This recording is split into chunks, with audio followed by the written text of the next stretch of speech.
se entregó a fin de rescatarme.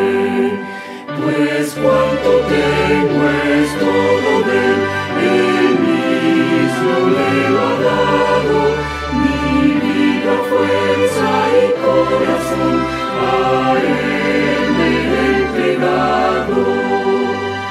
Un buen amigo tengo yo, el Todopoderoso, que quiere al fin llevarme a mí a su hogar glorioso, para animar mi vida aquí, me deja ver su gloria, y con la ayuda que me da, yo gano la victoria.